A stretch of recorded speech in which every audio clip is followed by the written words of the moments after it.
እንኳን ለወርኃ ጽጌ በሰላም አደረሳችሁ። ሳምንታትን ገፋ አድርገናል ማለት ነው።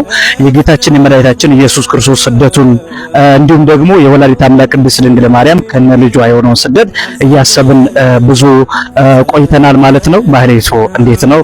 ቆይታዎች ሁሉ እንዴት ነው? ከወዲሁ መልካም ቆይታ እየተመኘን ጾሙ እንዲሁም ደግሞ ፍቃደ ጾሙ ሌሎቹም ደግሞ እንደዚሁ እስኪያልቁ ድረስ ከወዲሁ መልካም ሁሉ እየተመኘን እንግዲህ ዛሬ የምናነሳው ስለ ጻድቁ ስለ ቅዱስ ዮሴፍ እናንሳ። ስለ ጻድቁ ስለ ቅዱስ ዮሴፍ ስናነሳ ከዚህ በፊትም አንዳንድ ቪዲዮዎችን ለመስራት ሞክረን ነበር። እንግዲህ አንደኛ ቅዱስ ዮሴፍ ለስደት የተጠራበት ማለትም እናትና ልጁን ይዞ ለስደት የተጠራበት ጊዜ የአረጋዊነት እድሜ ነው አንደኛ።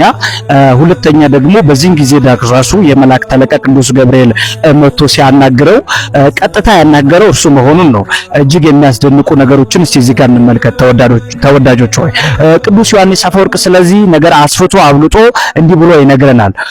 ቅዱስ ዮሴፍ በአረጋዊነት እድሜ ላይ ሆኖ እናትና ልጅን ወደ ስደት ወይም ደግሞ ወደ ግብጽ በረሃ ይዞ መሄድን ትእዛዝ ሲሰጠው አላጉረመረመም። ምክንያቱም በዚህ በአረጋዊነት እድሜ ላይ እንኳን ቢሆን አገልግሎት እግዚአብሔር ለማገልገል እግዚአብሔር የሚፈቅደውን በጎ ነገር ለማድረግ እግዚአብሔር ቢጠራን ማለት ነው ተወዳጆች ሆይ፣ እግዚአብሔር ቢጠራን በዚህ ሰዓት ራሱ እግዚአብሔር ቢጠራን መታዘዝን የሚያመለክት ይሆናል ማለት ነው። ምክንያቱም አለመጉረምረሙ ነው። በሌላ ደግሞ የምናነሳ ለእግዚአብሔር መልአክ ቅዱስ ገብርኤል ሆይ ስንት ዓመት ነው በግብጽ የምንቆየው? ስንት ዓመት ነው በዛ የምንቆየው ብሎ አልጠየቀም። ሄደ።